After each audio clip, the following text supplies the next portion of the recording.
600 gallon, it did create better light spread and it has corrected the par, but it doesn't look good. Not enough light penetration in the back, and I don't know, just the overall color, it's just not good. I have an idea though. I'm working on the big 3,000 gallon ReScaped pretty soon, and I think I have some lights that might be better for this tank. We got some work to do on the 600. Hey, obviously there's still work to do on the 600 gallon, you know. We made a lot of progress on the filter, and now we gotta get the lights up to par. Such a beautiful tank to have lighting that isn't up to spec, so yeah, we're gonna fix that. But this video is on the Amazonian islands, ReScaped and RePlanted. Anyone who's been following along this tank knows that I've had a little bit of a battle going on with the cichlids when it comes to the plants.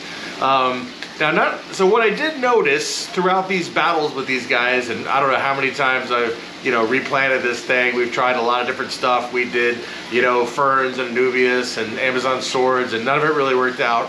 But one thing I learned from it was that it was more about the fish pushing through the plants and pulling the plants out of their way to get to their food than it was them trying to eat the plants. So we have gone with some plants that are easy for the fish to swim through. Some different types of jungle val and corkscrew val. And I know there's some people out there who at the very beginning said, you should put some jungle val in there. You're right, I should have. But hey, we wouldn't have got to, you know, see me rescape this tank 20 times if I did that, right? What fun would that be?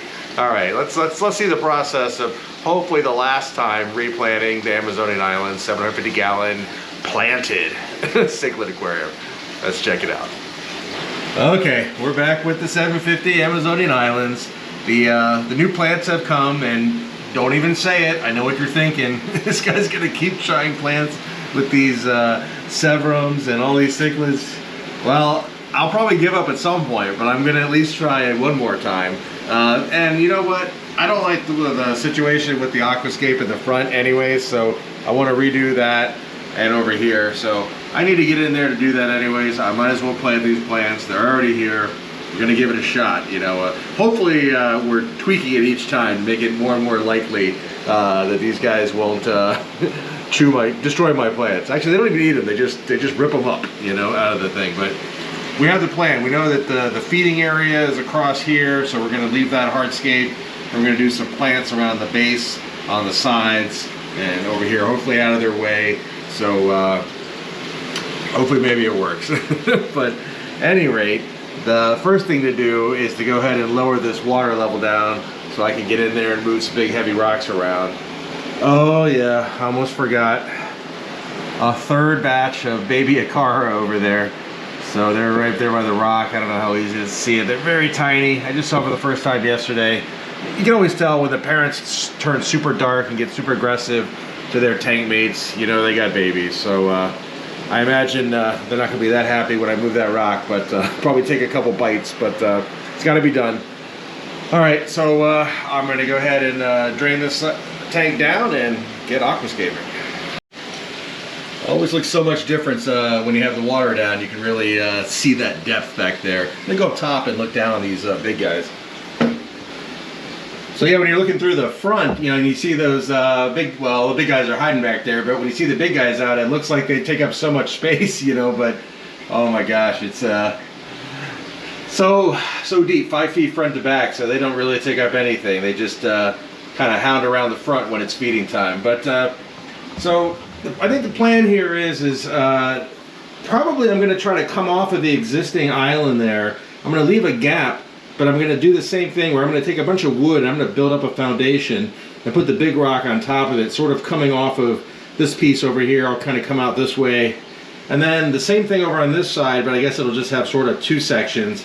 I'll start off further in the back there, sort of build it up the same way with wood.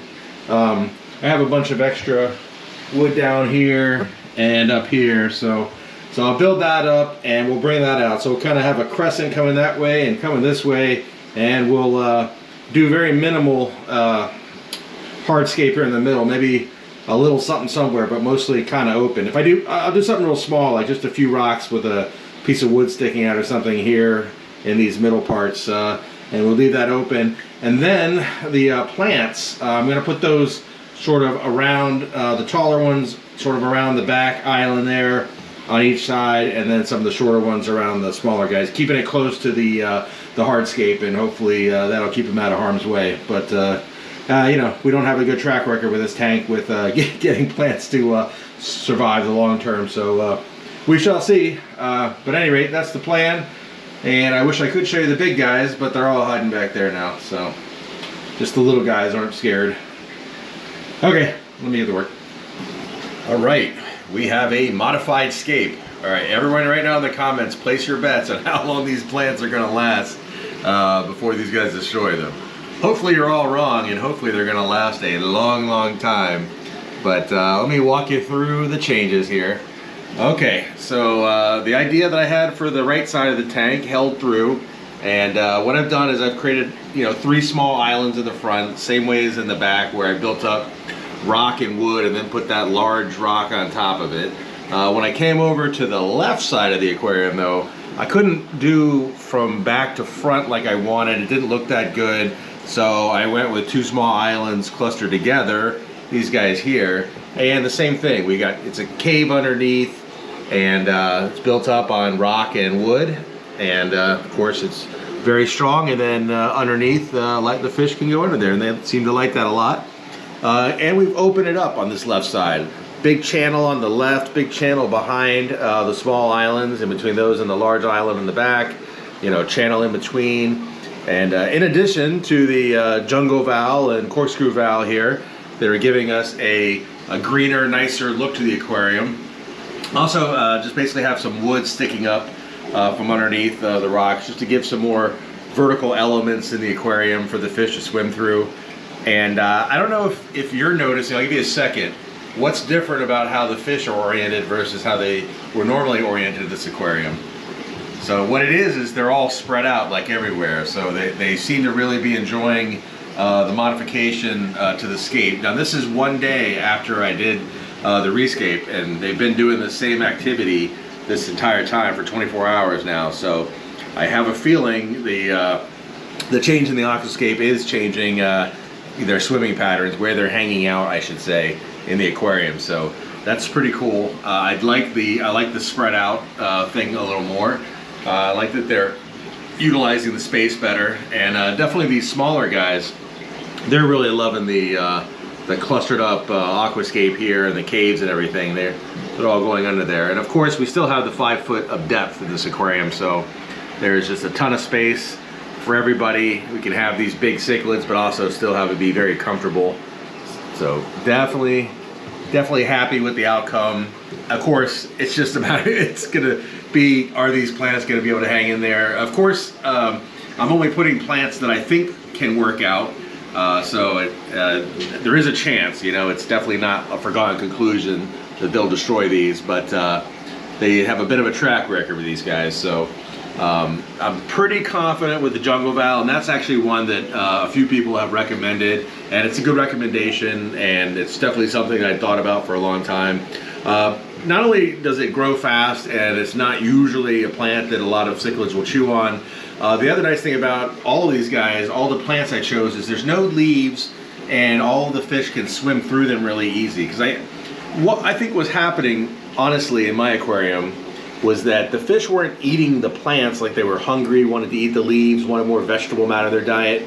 They were just smashing through them to get to the food that would, you know, the pellets that would end up on the ground. I think with these plants, they're going to be able to get to those pellets, get to that food without smashing up the plants. So they've actually been fed since this has been set up, and that's how the first feeding went down. Now I know that that is definitely not enough data to come to a conclusion on, but it's a good first start, if nothing else. So yeah, between that and the way the fish are spreading out and just the way they've reacted to the scape, that's all good, and it's made the tank even more enjoyable to watch. I mean, this is definitely one of my favorite tanks, and having the scape spread out like this and having the fish spread out to sort of match the scape, I'm really enjoying that. There used to be a bit of a cluster in the middle, and now everybody's all spread out and hanging around different areas of the tank. So that's very, very cool.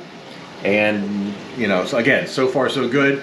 I'll come back and get some more video And you know, this I'll you know take some video of this tank over the course of a week, and we'll see how it shakes out. And that should give us a pretty good idea of how we're headed with this. But so far, so good. All right, now I think it's time to test out a feeding in the Amazonian islands and see how the plants hold up to the second feeding with these bruisers going around and munching on their pellets. Let's see how it goes. All right, food ball is in the aquarium. Everyone's descending on it. And we can see definitely pellets are getting down all in there. So that's the thing. If the geos and the cichlids can get in there and get to all those without uprooting the plants, that's really the key. So it's kind of why I dumped it right on there. I mean, I might as well test it out. If it's not going to work, might as well find out now and you know, redo it if I have to. But so far, I really think, because I mean, before, even when I wasn't feeding them, just the way they would go after the thick plants in the back there, like they just hated them from day one. And I really felt it just came down to space. Like they seem to so far treat the val, the grass-like plants, in a different fashion than they did the leafy plants. So hopefully I'm onto something there. Hopefully that is what's actually happening, not just my imagination or what I hope is happening. Hopefully it's not just wishful thinking. But so far so good. Oh yeah. They're all spread out. One thing I feel pretty confident about, though, is they are definitely all staying spread out. You know, two days now, 2.5 days, and they're still all spread out all over the aquarium. That's definitely different with this aquascape. That is not how they were before. So that is a positive thing all the way around. Definitely the doing all the change of the aquascaping spooked the true parrot cichlids. They've just been hanging back in their cave for most of the time. I don't know if you can see them in there, back in the big cave, but I guess they don't like it when you drain the water all the way down and change their environment around. But everyone else seems to have rebounded from it, not too bothered by it. And those guys are actually fine too. I've seen them out swimming around, but they just seem to be a little bit more not laid back, but reserved than they normally were. These bushy nose over here, they were tiny when I put them in there. It's crazy to see how much they've grown. And then this was you know, one of the first babies from the Acara. They've got some serious size to them. And the other one, it's over here somewhere. But they put on a ton of size.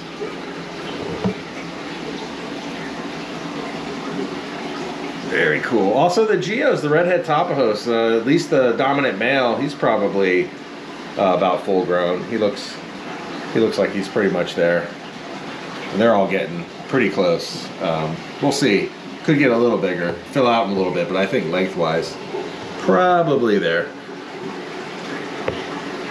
It's nice when they get all colored up. Oh, there's another one of the Aquarium babies over there. Not so much a baby anymore. And then there's one of the early gen ones in the back. He's huge now.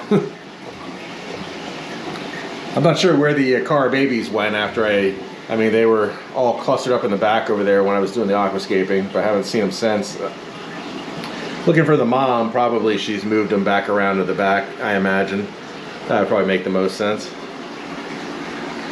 But yeah, everyone seems to be interacting pretty well with this scape. It seems to be enough space in between the rock and the wood and the plants that they can, you know, swim in there, do their thing, get to the food, and not fight with it. So that is good, very good. I'd say there is a hope. There's a chance. There's a chance that this aquascape might survive the cichlids, and I really hope it does, because the tank looks so much better with the green in it. You know, I couldn't take it without you know, the green, just a hardscape. And I would hate to have to ever use fake plants. That's not something I would want to do. I think I would have to keep trying with these guys. And I've had some good suggestions. I forget the name of it, but Phil suggested a plant that I looked up, and it looked really solid. They just didn't have it in stock, so I ended up getting the Jungle Val, and they had like a sale thing, so we got these guys. I'm not so sure about the corkscrews, but I got them for practically nothing, so I figured I'd give them a try. I always love the Cory Cat group too, when they come out. Very, very cool. And this guy's can't wait till they grow up. Those are gonna be beautiful fish. Hey, finally the big Severn comes up at the front, say hello. All the big fish are a little reserved for a day or two after you do a big aquascape. Everyone else rebounds really quick, but those guys, they're a little bit shy until they get settled back in. Another pleco who was absolutely tiny when he was first put in here, so. All right, oh, I saw a zebra poke his head out, put that back in. Okay, so 48 hours in, successful so far. Hopefully it comes across on the camera, the scape. Here in person, it's actually accentuating the depth of the tank a lot more. It's creating pathways that the fish are swimming that are different than before and more spread out. It really fills out the tank a lot more. So it's all positive so far from my point of view. It's really just a matter of if it holds up, you know. Oh, there's my rubber nose pleco. We almost never see that guy. Those are cool plecos. I don't see them as much anymore. It used to be pretty common, but around here I don't really see them in the stores anymore. I'd like to pick up some more of those if I could find them. They're definitely very cool. Very good algae eaters too. There's a lot of plecos, you know, they're scavengers. They'll eat a little algae, but they'd rather just eat meaty matter, you know, meaty material. But the rubber lip, they're definitely just a really solid algae eater, keeping everything clean. Okay. All right, day 8 since the ReScape, and all the plants are still there. And I actually just fed them again, so they've had quite a few feedings since the new plants have gone in, and everything is holding up, which is very exciting because I really like the new scape, and I had high hopes that it'll survive these guys, and so far so good.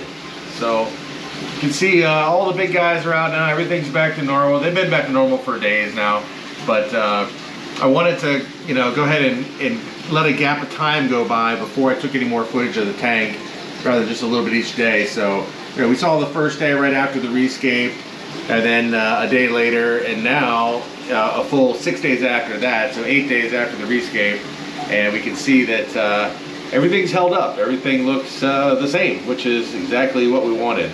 So that is very, very promising. Hopefully, of course, we want to see the valve grow up and get bigger and extend up into the tank. And if it, you know, if it propagates really well, I'm thinking about, you know, moving some in the back as well. I don't want to block up space too much, but I'll put some near the base of the rock so that it doesn't impede the swimming areas, but it, you know, gives us more of a backdrop. And hopefully, you know, one day the Anubias that's up there in the sort of the wood arch there in the back, you know, hopefully that stuff takes off as well, and we get more greenery that way. Just like with the 600 gallon, I'm tweaking the lights.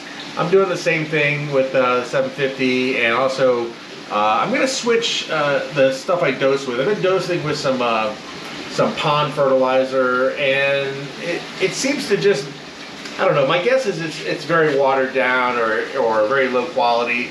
I don't get as good a result as I got with any of the regular aquarium fertilizers. Just because my tanks are so big, I went for something that was you know, meant for larger environments, but you know, if it's not really doing the job, it doesn't really do any good, you know. I mean, it's cheaper and it covers more space, but it doesn't really do anything, or it doesn't do what I need it to do, so kind of defeats the purpose. So I'm gonna try to find some better ferts to dose the tanks with, and hopefully get better growth out of all these. You know, I get growth on all the easy plants, but definitely on the Anubias and the Java ferns, super slow, slower than normal. So I'm gonna try to get that resolved. But 750 gallon Amazonian islands, we got some green back in there. We are officially a planted cichlid aquarium once again. All right, just like the 10 times before, this time I feel fully confident that these plants are going to survive the cichlids. This is it. This is the final ReScape of the 750. This is going to last forever. Stay tuned for part 11 where I ReScape it again with a heat. No, just kidding. I do have some level of confidence. It's been more than a week. They haven't destroyed it. I think the key is the loose plants. The fish can swim through it to get to the food. That's really what was happening, is they were just trying to get the food. They're just pushing stuff out of their way. Weren't really eating the plants. So I really hope this is the final ReScape episode on this tank, and we can just focus on other parts of the tank. But so far so good. But some real videos that you can look out for coming soon are, of course, part 3 of the step-by-step DIY build video, but also kind of a neat one is some lost footage and some before there was an aquarium in the main basement footage. So I bought an old house because I wanted to be able to have an aquarium basement. And, you know, new houses, they're already done up. I needed one that needed to be redone so that I could do it the right way for an aquarium basement. So that's what I got, but it took a lot of time. I had to do the upstairs first because, you know, wife, kids, they want to have a nice place to live. So the aquarium basement had to wait for many years. So during that time, I had some aquariums in my office, and I'm going to show you those. So you'll see what I was able to pull off before this, you know, in a little bit of space, as well as lost footage on the 3,000 gallon when it was first set up, when the big cichlids were babies and just put in there. Never seen before footage. So that should be a fun one. That's coming up real soon as well. So look out for those, and if I don't talk to you before then, have a happy new year. Thanks for watching.